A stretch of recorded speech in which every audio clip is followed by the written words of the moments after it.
नमस्कार। आज के सत्र में आप सभी का स्वागत है। आज हम बात करेंगे मौर्य वंश के बारे में। मौर्य वंश वह वंश जिसकी स्थापना नंद वंश के पतन के बाद हुई। मौर्य वंश के संस्थापक चंद्रगुप्त मौर्य थे। मौर्य वंश के कौन कौन से राजा शक्तिशाली थे, मौर्य वंश का प्रशासन कैसा था, क्या क्या व्यवस्थाएं वहां पे थी, इन सब विषयों पर बात होगी। लेकिन उससे पहले थोड़ा सा मैं बात करना चाहती हूँ कि मौर्य वंश के विषय में हमें जानकारी किन किन स्रोतों से मिलती है, या फिर मौर्य वंश के इतिहास के निर्माण के लिए कौन कौन से साधन उपयोगी और महत्वपूर्ण हैं। मौर्य वंश के विषय में जानकारी के जो स्रोत हैं उन्हें हम दो भागों में बांट करके देख सकते हैं। एक साहित्यिक स्रोत तथा दूसरे विदेशी यात्रियों के विवरण। साहित्यिक स्रोत में हम बात करेंगे ब्राह्मण ग्रंथों की या ब्राह्मण स्रोतों की। तो सबसे पहले बात आती है पुराण की। पुराणों का प्राचीन भारतीय इतिहास के निर्माण में अत्यधिक महत्वपूर्ण स्थान है। जो महत्वपूर्ण पुराण है उनकी संख्या 18 मानी गई है, और इन 18 पुराणों में से विष्णु पुराण, भागवत पुराण तथा मार्कंडेय पुराण से हमें मौर्य वंश के विषय में जानकारी मिलती है। पुराणों के अलावा कुछ साहित्यिक पुस्तकें भी हैं जो मौर्य वंश के समग्र इतिहास पर प्रकाश डालती हैं, और इनमें सबसे पहला स्थान जो आता है वह है अर्थशास्त्र नामक पुस्तक। अर्थशास्त्र नामक पुस्तक से आप भली भांति परिचित होंगे। अर्थशास्त्र को कौटिल्य नामक व्यक्ति के द्वारा लिखा गया। कौटिल्य चंद्रगुप्त मौर्य के गुरु भी थे और चंद्रगुप्त मौर्य के प्रधानमंत्री भी थे। तो कौटिल्य ने अर्थशास्त्र नामक ग्रंथ की रचना की थी, और ये अर्थशास्त्र भारत का राजनीति पर लिखा गया पहला ग्रंथ है। इस पर काफी प्रश्न बन चुके हैं प्रतियोगिता परीक्षाओं में। प्रश्न आता है कि भारत का वह सबसे प्राचीनतम ग्रंथ जो राजनीति विषय पर सबसे पहले लिखा गया, तो आपका आंसर होना चाहिए कौटिल्य का अर्थशास्त्र। नाम अर्थशास्त्र है लेकिन इसके जो विषय हैं वो राजनीतिक हैं।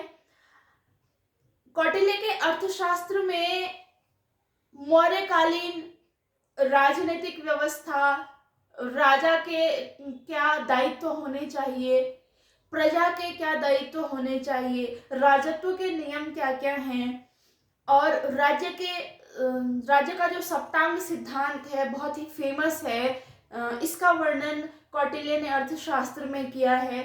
इसके अलावा उस समय के सामाजिक नियम कानून, अर्थव्यवस्था, इन सभी का वर्णन अर्थशास्त्र में हमें मिलता है। कौटिल्य के पिता के विषय में कहा जाता है कि इनका नाम चणक था, और संभवतः चणक के पुत्र होने के कारण ही कौटिल्य को चाणक्य के नाम से भी जाना जाता है, और कौटिल्य का ही एक अन्य नाम विष्णुगुप्त भी है। अर्थशास्त्र के अलावा दूसरी महत्वपूर्ण पुस्तक जो मौर्यकालीन इतिहास के निर्माण में सहायक सिद्ध होती है वह है मुद्रा राक्षस। मुद्रा राक्षस नामक पुस्तक विशाखदत्त के द्वारा लिखी गई है, और ये पुस्तक भी मौर्यकालीन इतिहास के लिए महत्वपूर्ण है। इस पुस्तक में चाणक्य या कौटिल्य के द्वारा चंद्रगुप्त मौर्य की मदद से नंद वंश के पतन करने से लेकर के और मगध की गद्दी पर चंद्रगुप्त को बैठाने जैसी महत्वपूर्ण घटनाओं के साथ साथ उस समय की राजनीतिक, आर्थिक, सामाजिक व्यवस्थाओं का उल्लेख विस्तार से किया गया है। प्राचीन जो स्रोत हैं जिनसे हमें मौर्य काल के विषय में जानकारी मिलती है उनमें प्रमुख हैं बौद्ध और जैन ग्रंथ। बौद्ध ग्रंथों की बात की जाए तो बौद्ध ग्रंथ में दीपवंश, महावंश जैसे ग्रंथ महत्वपूर्ण हैं जिनसे हमें मौर्यकालीन जानकारी मिलती है। बौद्ध ग्रंथों के अलावा जैन ग्रंथ भी मौर्यकालीन जानकारी के लिए महत्वपूर्ण हैं। जैन गुरु भद्रबाहु का कल्पसूत्र महत्वपूर्ण है, जो मौर्यकालीन जानकारी देता है। इसके अलावा जो विदेशी यात्री हैं और उस समय यूनानी जो लेखक थे, जो भारत में आए और कुछ समय तक भारत में रहे, तो उन्होंने भी मौर्य वंश के विषय में अपने यात्रा वृत्तांत में वर्णन किया है। यूनानी और रोमन लेखकों ने चंद्रगुप्त को एंट्रोकोटस और सेंट्रोकोटस जैसे नामों से संबोधित अपने यात्रा वृत्तांतों में किया है।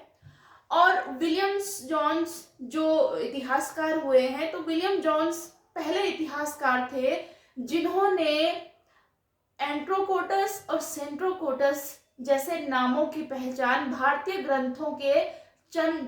ग्रंथों में वर्णित चंद्रगुप्त मौर्य से की। इस प्रकार हम इस आधार पर कह सकते हैं कि चंद्रगुप्त समुद्रगुप्त का समकालीन था।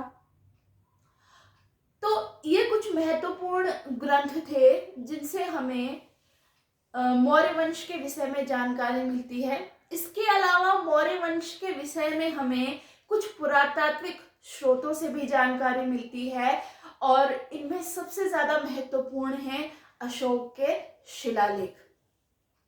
अशोक के शिलालेख, अशोक के बारे में सभी भली भांति परिचित हैं। आगे के वीडियोस में अशोक के विषय में चर्चा की जाएगी। संक्षेप में मैं इतना बताना चाहूंगी कि अशोक ने कलिंग युद्ध के पश्चात जब उसका हृदय परिवर्तित हो गया, अशोक ने युद्ध नीति को छोड़ करके धम्म की नीति अपनाई। तो अपने धम्म के प्रचार प्रसार के लिए अशोक ने 14 शिलालेखों का निर्माण किया, और वो 14 शिलालेख अलग अलग भारत के अलग अलग स्थान से हमें प्राप्त होते हैं, और वे शिलालेख मौर्यकालीन इतिहास की जानकारी के सबसे अहम स्रोत हैं।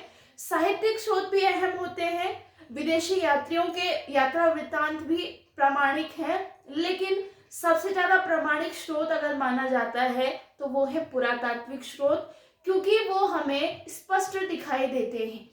साहित्यिक स्रोत में ऐसा हो सकता है कि कोई दरबारी कवि या लेखक है, वो दरबार में अपनी स्थिति को मजबूत बनाए रखने के लिए राजा का जो एक तरीके से वीरता का वर्णन बढ़ा चढ़ा के या अतिशयोक्तिपूर्ण कर सकता है राजा को प्रसन्न रखने के लिए, जैसे कि प्राचीन काल में कई दरबारी कवियों द्वारा प्रशस्तियां राजाओं के लिए लिखी गई हैं। लेकिन पुरातात्विक साक्ष्य प्रामाणिक होते हैं। जो विदेशी यात्री भारत आए होंगे, यह संभावना कुछ अंश में होती है कि वो कुछ पूर्वाग्रह से ग्रसित हों, या फिर उनका नजरिया कुछ और हो सकता है उस समय को देखने का या उस समय की व्यवस्था का विश्लेषण करने का।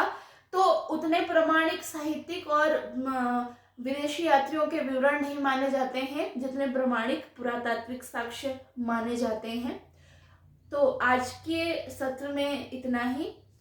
अगले सत्र में बात की जाएगी मौर्य वंश कैसे स्थापित हुआ, कौन कौन से महत्वपूर्ण राजा हुए और अशोक के क्या क्या महत्वपूर्ण कार्य रहे। तब तक के लिए धन्यवाद।